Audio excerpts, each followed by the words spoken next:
शुरू करते हैं अपना, और अपना टॉपिक हम लोग का अभी है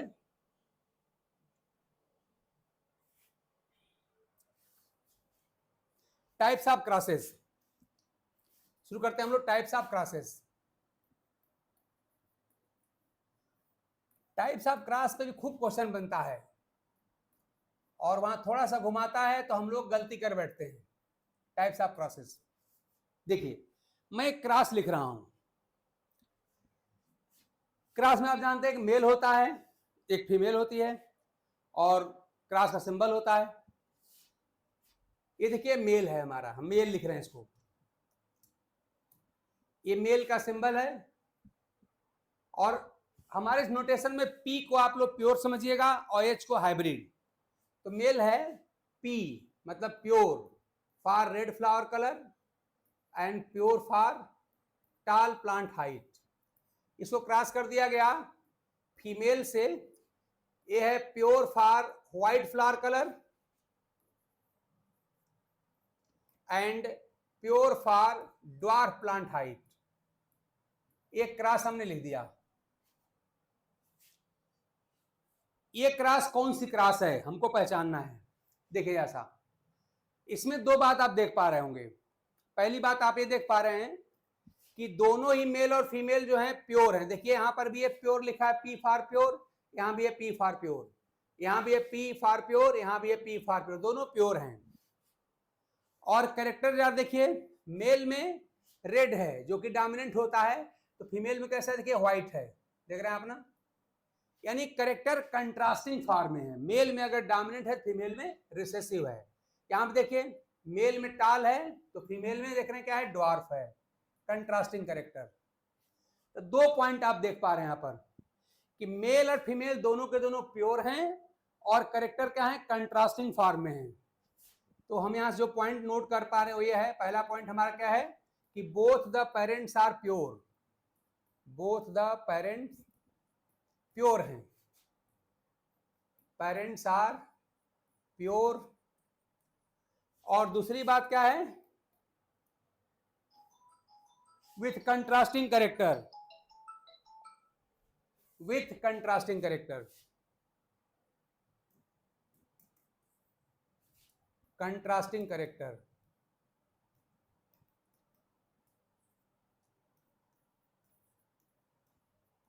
ये दो बात आप याद रखिए, सिर्फ दो बात।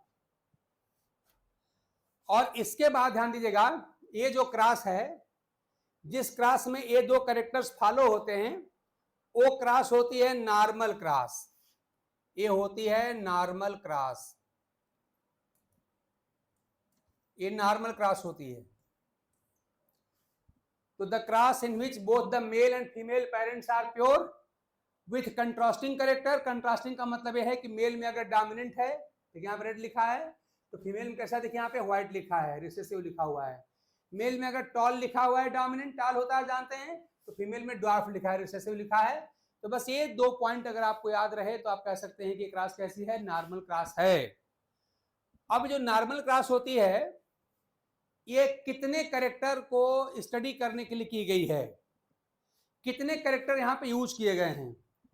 तो जितने कैरेक्टर यूज किए गए होंगे या जितने कैरेक्टर नॉर्मल क्लास की क्राइटेरिया को फॉलो करते हैं उतना हाइब्रिड नॉर्मल क्लास कहलाता है। मैंने आपसे कहा कि जितने कैरेक्टर यहाँ पे नॉर्मल क्लास की इन दोनों क्राइटेरिया को फॉलो कर रहे होंगे उतने कैरेक्टर के लिए ये नॉर्मल क्लास कहलाती है। अच्छा एक बात ध्यान दीजिएगा, रेड और व्हाइट को दो कैरेक्टर मत गिन लीजिएगा। रेड एंड व्हाइट क्या है, two forms of the same character flower colour.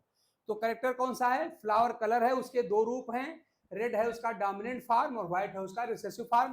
तो रेड और व्हाइट को एक ही कैरेक्टर के दो फॉर्म आप समझेंगे।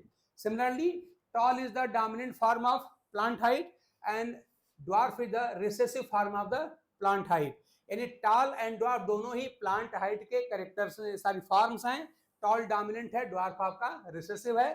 तो टॉल और ड्वार्फ को दो कैरेक्टर मत गिनिएगा, एक ही कैरेक्टर है।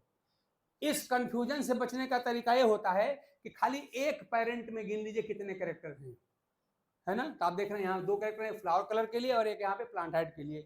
तो जितने कैरेक्टर के लिए एक क्रास क्वालिफाई कर रही है उतना डाई है, उतना हाइब्रिड क्रास कहलाता है। यानी कौन सी क्रास है, ये है आपकी die hybrid normal cross, die hybrid normal cross है ये, die hybrid normal cross. Normal क्यों है?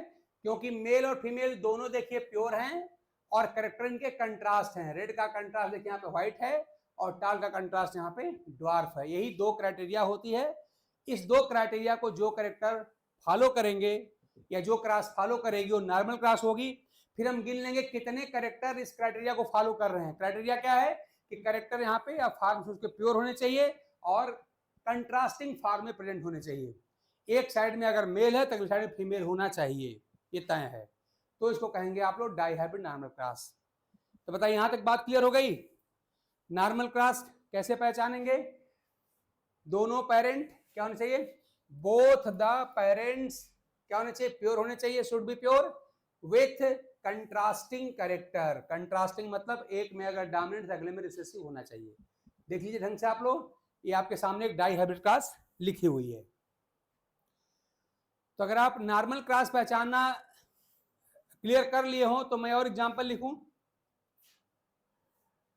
अगर इसमें कोई डाउट हो बताइए, देखा जाए, और नहीं तो अगला एग्जांपल आपके सामने रखा जाए। ये एक डाई हाइब्रिड नॉर्मल क्रॉस है। अगर आप इस कंक्लूजन पे पहुंच जा रहे हो तो ठीक है, और नहीं तो बताइए तो हम इसको फिर दोबारा समझाएं या दूसरा कोई एग्जांपल लें। कोई डाउट है बताइए। Normal cross, die hybrid normal cross कैसे पहचानते हैं? आगे बढ़ लें। चलिए मैं ये क्रॉस लिख रहा हूं, आप बताएंगे ये कितना हाइब्रिड नॉर्मल क्रॉस है। देखिए ये क्रॉस है,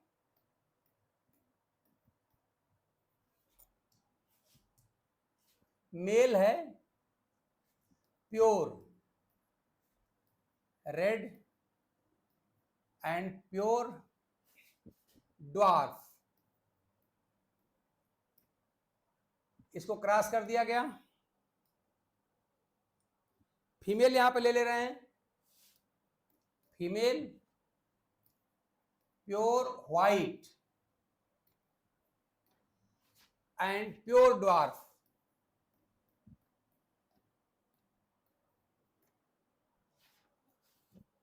बताइए आप लोग, मेरा ऑप्शन ए है, क्वेश्चन है, आप ध्यान दीजिएगा। ऑप्शन ए में मैं लिख रहा हूं mono hybrid normal cross, option B die hybrid normal cross. इन दोनों में से कोई एक सही है। और मान लो सी, हालांकि हमने इसको पढ़ाया नहीं, फिर मैं ऑप्शन डाल दे रहा हूं बैक क्रॉस, हालांकि हमने इसको भी पढ़ाया नहीं, आप जानते हो तो बताइएगा, आगे हम देखेंगे इसको। और डी हम लिख रहे हैं टेस्ट क्रॉस। चारों ऑप्शन हमारे बन गए। ये दोनों हमने भी पढ़ाए नहीं है, आगे देखा जाएगा। बताइए आप लोग, इन चारों में से कौन ऑप्शन हमारा अपना करेक्ट है?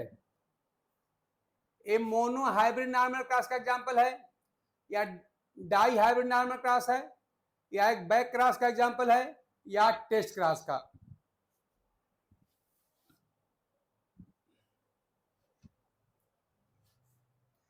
ये दोनों हमने पढ़ाया नहीं, इसलिए हमने इसका यूज नहीं किया है, तो ये दोनों आपके नहीं होंगे।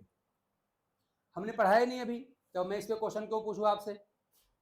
हालांकि आप लोग पढ़े होंगे, जानते ही होंगे, फिर भी अभी मैं नहीं पूछूंगा। ए और बी में से कोई सही है? मोनो हाइब्रिड नॉर्मल क्रॉस या डाई हाइब्रिड नॉर्मल क्रॉस? दो में से कोई एक करेक्ट है।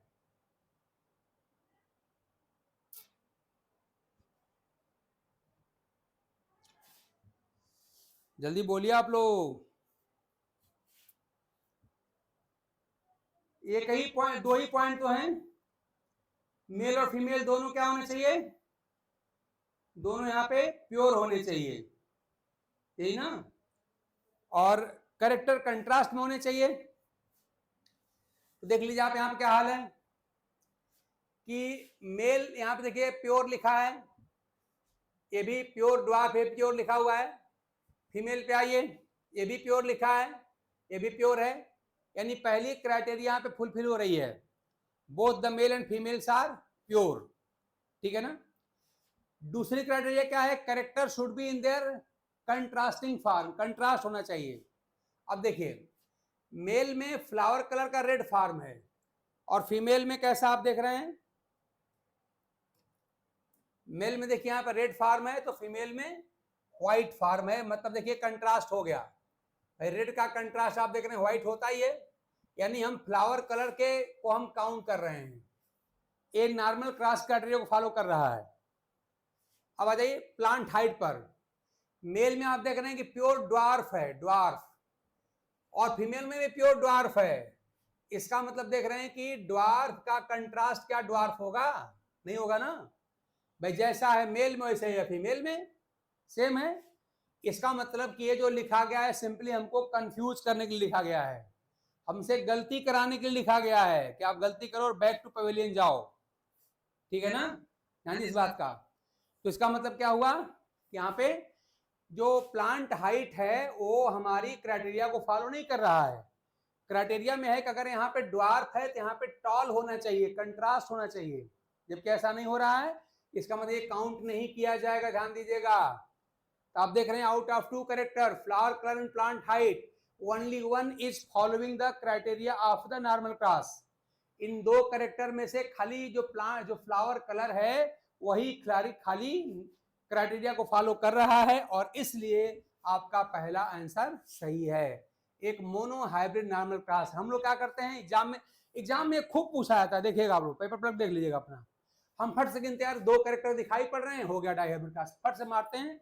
हालांकि अपने एग्जाम में आप देखते हैं जनरली माइनस मार्किंग की व्यवस्था नहीं रहती है, तो आपको 0 नंबर मिल जाता है फिर भी। तो ध्यान दीजिएगा, कैरेक्टर मत खाली काउंट करिए भाई, कंडीशन है कि कैरेक्टर पहले तो सारे मेल फीमेल में प्योर होने चाहिए और कैरेक्टर कंट्रास्ट में होने चाहिए। अगर एक मेल में अगर रेड है तो फीमेल में व्हाइट होना चाहिए, मेल में अगर ड्वार्फ है तो फीमेल में यहाँ पे टाल होना चाहिए था, नहीं है, दोनों में सेम कैरेक्टर लिखा गया है, सिंपली हमको कंफ्यूज कराने के लिए लिखा गया है। यानी ये क्रॉस जो है एक मोनो हाइब्रिड नॉर्मल क्रॉस का एग्जांपल है। अग्री कर रहे हैं आप लोग ना मेरी बात से?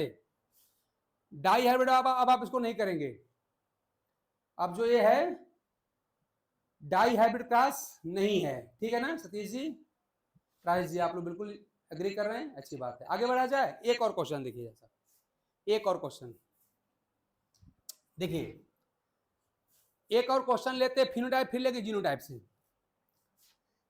चलो जीनोटाइप लेते हैं, जीनोटाइप से देखिए यहाँ पे ये मेल लिखा है, मेल, स्मॉल ए स्मॉल ए, स्मॉल बी, कैपिटल सी को क्रॉस कर लिया गया, ये फीमेल, और यहां लिखा है कैपिटल ए, स्मॉल बी, और फिर यहां पे स्मॉल सी, ये लिख दिया हमने।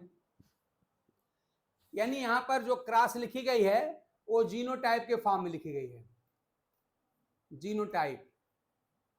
इसमें एक इंफॉर्मेशन मैं आपको दे दूं, वो ये है कि अगर पेयर के दोनों एलील सेम होंगे, दोनों चाहे स्मॉल ए हो और चाहे दोनों कैपिटल हो, तो इसे कहते हैं होमोजाइगस कॉम्बिनेशन ऑफ एलील्स। यह है homozygous combination of alleles.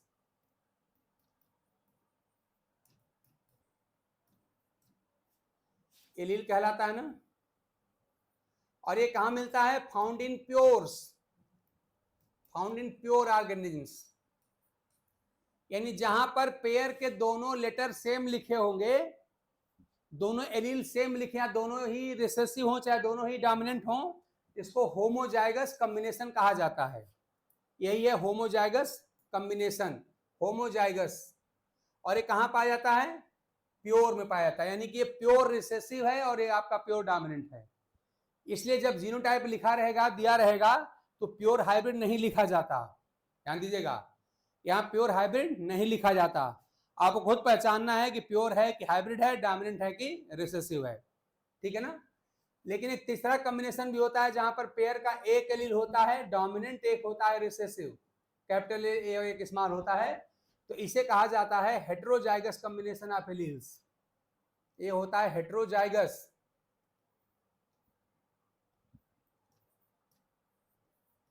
Combination of alleles.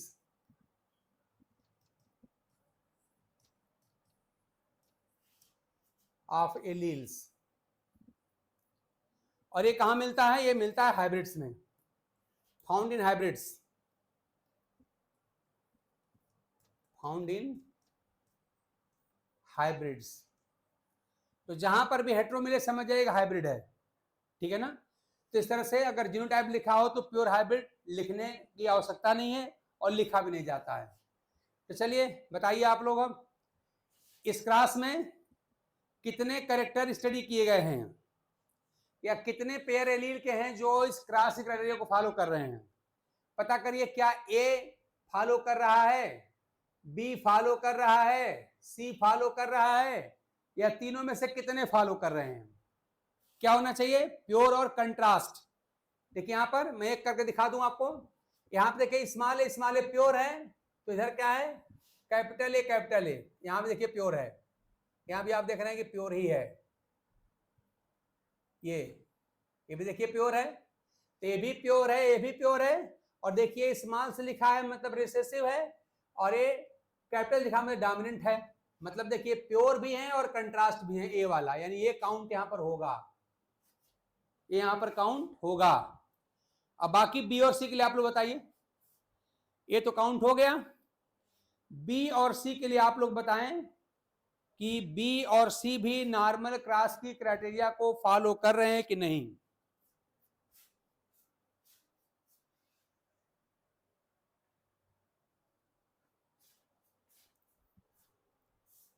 बताइए आप लोग, बी और सी भी नॉर्मल क्रॉस की क्राइटेरिया को फॉलो कर रहे हैं कि नहीं? दोनों नहीं कर रहे हैं, कोई एक कर रहा है। चेक करिए क्या देखना है। बी में आप देखिए, बी में आप देख रहे हैं कि यहां पर क्या है? स्मॉल बी प्योर है। इधर देखिए यहां पे स्मॉल बी प्योर है, प्योर तो है लेकिन ये कंट्रास्ट नहीं है। अगर यहाँ स्मॉल बी है तो यहाँ पे नॉर्मल क्रॉस होने के लिए कैपिटल बी चाहिए था, तभी तो कंट्रास्ट बोलेंगे भाई। कंट्रास्ट मतलब एक साइड में अगर रिसेसिव है तो एक साइड में क्या होना चाहिए? डोमिनेंट होना चाहिए। और आप क्या देख रहे हैं यहाँ पर? यहाँ भी स्मॉल बी और यहाँ भी स्मॉल बी देख रहे हैं ना, सेम रिपीट, दोनों तरफ रिसेसिव हैं, ये भी रिसेसिव ये भी रिसेसिव, तो कंट्रास्ट कहाँ हुआ? नहीं हुआ। इसका मतलब प्योर तो है दोनों में, एक क्राइटेरिया तो फॉलो हो रही है लेकिन कंट्रास्ट नहीं है, इसलिए बी को काउंट नहीं किया जाएगा। बी नॉर्मल क्रॉस क्राइटेरिया को फॉलो नहीं कर रहा है। अब सी के पास आइए। सी में क्या देख रहे हैं आप लोग कि देखिए सी, ये कैपिटल सी देख रहे हैं आप, ये देखिए यहाँ पर ऊपर कर ले रहे हैं, यानी ये प्योर है और डोमिनेंट है, कैपिटल है। अगले में देखिए क्या है? प्योर है और रिसेसिव है, देख रहे हैं स्मॉल है। देखिए यहाँ देखिए, यहाँ देखिए यहाँ पे प्योर एंड डोमिनेंट, यहाँ प्योर एंड रिसेसिव, इन दोनों प्योर भी हुए और कंट्रास्ट भी हुए, ये डोमिनेंट और ये रिसेसिव, यानी सी काउंट किया जाएगा। इसका मतलब क्या हुआ कि 3 पेयर ऑफ एलील में से खाली 2 ही पेयर जो हैं ये ए और सी नॉर्मल क्रॉस क्राइटेरिया को फॉलो कर रहे हैं, इसलिए किसका एग्जांपल होगा? ये आपका एक डाई हाइब्रिड नॉर्मल क्रॉस का एग्जांपल होगा। तो आंसर क्या है आपका? एक ऐसी क्रॉस है, ये है die hybrid normal cross, die hybrid normal cross की एग्जांपल है, ठीक है ना। इसको फट से लोग ट्राई गिनते हैं, ट्राई हाइब्रिड। अरे भाई नहीं, ट्राई हाइब्रिड है, 3 कैरेक्टर लिखने से ट्राई हाइब्रिड हो जाएगा क्या? क्लास में 100 लोगों को बैठा दिया जाए, उसमें कुछ रिक्शा खींचने वाले हो, कोई ड्राइवर हो, कुछ वहां पे कोई है, कोई कुछ और है, तो क्या सब के सब स्टूडेंट हो जाएंगे? नहीं, स्टूडेंट होने की कुछ क्राइटेरिया होती है, उसे जो फॉलो करेगा वो नहीं स्टूडेंट होगा। अरे भाई student is one who studies, जो स्टडी करेगा वो स्टूडेंट है, ठीक है ना। तो आप यही 2 पॉइंट याद रखिएगा, मेल में अगर ये प्योर है तो फीमेल में प्योर होना चाहिए और कंट्रास्ट होना चाहिए। अगर यहाँ रिसेसिव है, स्मॉल से लिखे गए हैं दोनों, यहाँ पर कैपिटल से लिखे जाने चाहिए। जो ए फॉलो कर रहा है ए काउंट किया गया। देखिए बी नहीं फॉलो कर रहा है, बी क्या है आप देख रहे हैं कि प्योर रिसेसिव है, इधर भी वही बी प्योर रिसेसिव है, जैसा मेल में है वैसा ही फीमेल में है, इसलिए काउंट नहीं होगा, हमने कैंसिल कर दिया। इधर देखिए सी, मेल में क्या है कैपिटल सी है, फीमेल में स्मॉल सी है, इधर प्योर डोमिनेंट है तो यहाँ पर प्योर रिसेसिव है, कंट्रास्ट हो गया तो सी काउंट हो गया। इन तीन में से खाली दो ही यहाँ पे जो एलिलिक पेयर्स हैं वो क्राइटेरिया को फॉलो कर रहे हैं, इसलिए क्या है यह एक डाई हाइब्रिड नॉर्मल क्रॉस का एग्जांपल है। किसका है? डाई हाइब्रिड नॉर्मल क्रॉस की एग्जांपल है। ठीक है ना, बोलिए आगे बढ़ा जाए। अब तो आप लोग कर ले रहे होंगे ना, अब तो कोई डाउट है नहीं, थोड़ा एक बार इस वीडियो को रिवाइज भी कर लीजिएगा, हो जाएगा। ठीक है, चलिए एक क्रॉस और लेते हैं, आई होप आप इसको पक्का बता देंगे।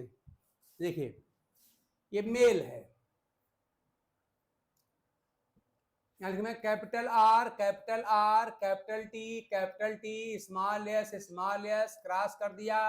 ये फीमेल का सिंबल आप जानते होता है, इधर लिख लिया हमने स्मॉल आर स्मॉल टी और कैपिटल एस। बताइए आप लोग इसमें कितने पेयर ऑफ एलील्स हैं जो नॉर्मल क्रॉस की क्राइटेरिया को फॉलो कर रहे हैं? अगर खाली एक फॉलो कर रखा, अगर खाली आर फॉलो कर रहा होगा तो मोनोहाइब्रिड हो जाएगा, अगर दो पेयर फॉलो करेंगे तो डाई हाइब्रिड का एग्जांपल हो जाएगा, तीनों आर टी एस तीनों फॉलो करोगे तो यहाँ पर ट्राई का एग्जांपल हो जाएगा। तो जल्दी बताइए आप लोग, मान ली मेरा ऑप्शन ए हो गया mono hybrid normal cross, option B die hybrid normal cross, option C tri hybrid normal cross. बताइए आप लोग, ए बी सी तीन ऑप्शन आपके पास हैं, जल्दी बताइए इसमें से कौन ऑप्शन करेक्ट है? ऑप्शन ए, ऑप्शन बी या ऑप्शन सी?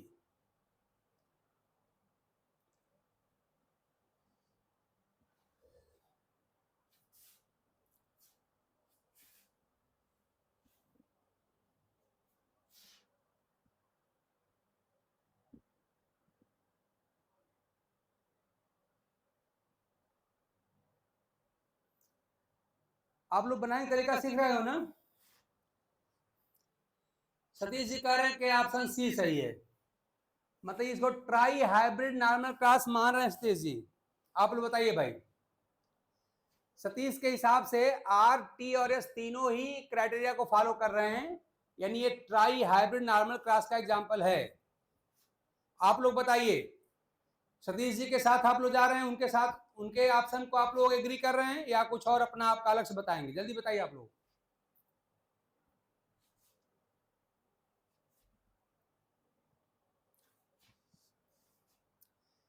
तो हमको लग रहा है इनका ऑप्शन सही है, चेक कर लेते हैं। चलिए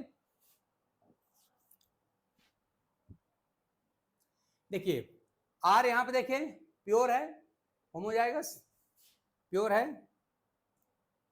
यहां पे देखिए आपका ये होमोजाइगस है प्योर है, तो देखिए ये भी प्योर है, ये भी प्योर हुआ, और देखिए कैपिटल है मतलब डोमिनेंट है, और ये कैसा है? रिसेसिव है, यानी आर जो है वो दोनों में देखिए प्योर भी है और कंट्रास्ट भी है। पेयर के दोनों लेटर अगर सेम हो तो समझिए यही होता है होमोजाइगस कॉम्बिनेशन ऑफ एलील्स, और ये प्योर होता है। तो इस तरह से आर क्या है? प्योर भी है और कंट्रास्ट भी है, यानी कि क्राइटेरिया को फॉलो कर रहा है, काउंट किया जाएगा। Now come to T, T के पास आइए, देखिए कैपिटल टी यहाँ पर है, और यहाँ स्मॉल टी, ये भी प्योर, ये भी प्योर, और देखिए कंट्रास्ट भी हो गया, इधर डोमिनेंट है कैपिटल टी का डोमिनेंट आपका टी है, इधर रिसेसिव है, एन टी भी काउंट किया जाएगा। अब आ जाइए इसके पास, कैसे देखिए यहाँ पर रिसेसिव है, small S pure and recessive है, और यहाँ कैसा है? Capital S pure and dominant है, मतलब यहाँ भी नॉर्मल क्रॉस की दोनों क्राइटेरिया फॉलो हो रही हैं, यानी एस भी काउंट होगा। तो all the three pairs of alleles are following the criteria of a normal cross, therefore option C will be correct. Option C आपका बिल्कुल ठीक है, ठीक है ना? तो इस तरह से देखिए बताएं, नॉर्मल जो बुकिस बातें आप लोग पढ़ते हैं या नोट्स पे लोग देख देते हैं, उनसे बात नहीं बनती भाई, है ना? आपको देखना पड़ेगा कि देखने में वो क्रॉस लगेगी ट्राई हाइब्रिड नॉर्मल क्रॉस, वास्तव में होगी मोनो हाइब्रिड चाहे डाई हाइब्रिड। हो सकता है देखने में लग रही हो कि वो नॉर्मल क्रॉस है, हो क्या पता उसी के अंदर कुछ कैरेक्टर बैक क्रॉस वाले हों और कुछ कैरेक्टर टेस्ट क्रॉस वाले हों, कुछ कैरेक्टर नॉर्मल क्रॉस वाले हों, यानी मिक्स क्रॉस भी हो सकती है, ठीक है ना। तो क्रॉस पहचानना एक बहुत इंपॉर्टेंट क्वेश्चन देता है, आप जानते हैं। और क्रॉस पहचानने के बाद आप जानते हैं रेशियो निकाली जाती है। जैसे मान लीजिए अगर हम इस क्रॉस को करेंगे, है ना, तो मान लिया आप क्रॉस करेंगे ना, तो जहां से क्रॉस करते हैं वो होती है पेरेंटल जनरेशन। इसके बाद आप जानते हैं अगली जनरेशन आपकी कौन सी होती है F1 जनरेशन। इसको कहते हैं फर्स्ट फीलियल जनरेशन। यहाँ पर आप जानते हैं एक हाइब्रिड मिलता है, ये हाइब्रिड मिलता है।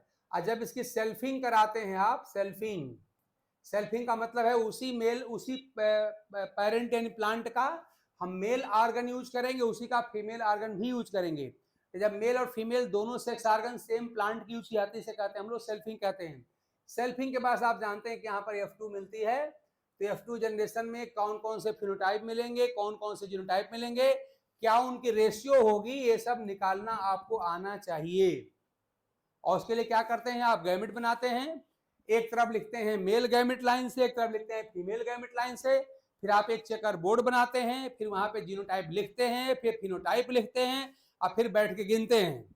इसमें आपका लंबा चौड़ा टाइम लगता है और मैं आपको दिखाऊंगा कि मुझे इसकी कोई आवश्यकता नहीं पड़ेगी, ना तो मैं अलग से कोई गैमेट बनाऊंगा, ना मैं कोई क्रॉस कराऊंगा। फिर भी आपका सब ये F1 F2 के सारे फिनोटाइप, सारे जीनोटाइप, सारे फिनोटाइप की रेशियो और यूनिट रेशियो सब यहाँ पे लिख दी जाएंगी। उसके लिए कुछ मैथमेटिकल ट्रिक्स होते हैं जो बहुत इजी भी होते हैं, इंटरेस्टिंग भी होते हैं और कम टाइम में हमारा क्वेश्चन सॉल्व करा के दे देते हैं। देखिए मैंने आपसे बार बार ये बात कहा है कि हमने अपनी 25 ईयर के टीचिंग में जो सीखा है वही है कि देखिए भाई, जो टॉपिक सबको आता है वो तो टॉपिक आपको आना ही चाहिए, लेकिन कुछ टॉपिक ऐसे थोड़े से टेक्निकल हैं, थोड़े डिफिकल्ट हैं, थोड़े मैथमेटिकल्स हैं जो सबको नहीं आते। सारे टीचरों को नहीं आते, सारे उनके स्टूडेंट कहाँ से आएगा। तो ऐसे टॉपिक आप जानते हो, उनमें से आप 3-4 टॉपिक ऐसे होते हैं आप जानते पूरे बायो में आपके, उसमें से एक इंपॉर्टेंट टॉपिक आपका जेनेटिक्स भी है। अगर इस पे कमांड आप कर लेते हैं तो बाकी अपने जो कंपिटिटर्स हैं उनसे कुछ क्वेश्चन आप आगे चले जाएंगे।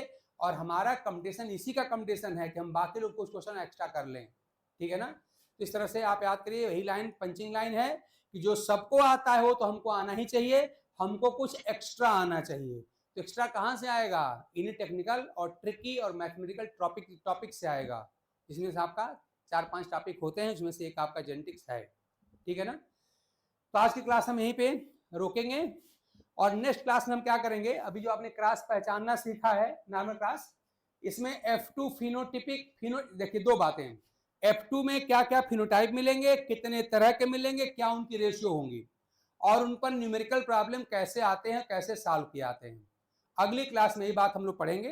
अगर आप लोग थोड़ा सा पहले से पढ़ के आ सकते हैं तो आइएगा। मैं फिर रिपीट कर दूं, क्या F2 यानी नॉर्मल क्लास जो हम कराएंगे, F2 फिनोटाइप, F2 जीनोटाइप। पहले बात करें फिनोटाइप की, तो F2 फिनोटाइप कितने मिले, उनका नंबर क्या होगा, वो फिनोटाइप एग्जैक्टली क्या क्या होंगे और उनकी फिनोटाइपिक रेशियो क्या होंगी, उन पर कैसे क्वेश्चन बनते हैं, उस पर न्यूमेरिकल्स आते हैं, वो कैसे आते हैं। तो इस पर हम लोग अगले क्लास में बात करेंगे। आई होप कि ये क्लास आपके समझ में जरूर आया होगा और क्लास आपको वैल्यूएबल लग रहा होगा, इंपॉर्टेंट लग रहा होगा। तो अगर आपको लगता है अच्छा है तो फिर आगे कंटिन्यू करिएगा। अगले क्लास में हम आपको इसमें जो मैंने बताया वो सारी बात मैं आपको बताऊंगा। और थोड़ा एक इन्फॉर्मेशन में दे दूं कि एक क्लास तो शायद आपको और मिल जाए, नहीं तो कुछ जरूरी काम से हमको अपने गांव जाना है और उसमें 2 या 3 दिन हम नहीं रहेंगे, तो उसी में क्लास आपकी शायद मिस हो। उसके बाद क्लास आपकी रेगुलरली चलने वाली है, तो आप इसको अदरवाइज मत लीजिएगा, भाई ज़रूरत है इसलिए मैं जा रहा हूँ, कुछ फंक्शन हमारे घर पे हैं, इसलिए हो सकता है 2-3 दिन आपकी क्लास हम ना ले पाएँ। फिर आगे से बढ़ा के आपके क्लास का ड्यूरेशन बढ़ाया जाएगा। तो कोर्स कंप्लीट करना है टाइमली, तो हम लोग फिर इस नए फॉर्मेट में मिलते हैं। तब तक के लिए thanks to all of you.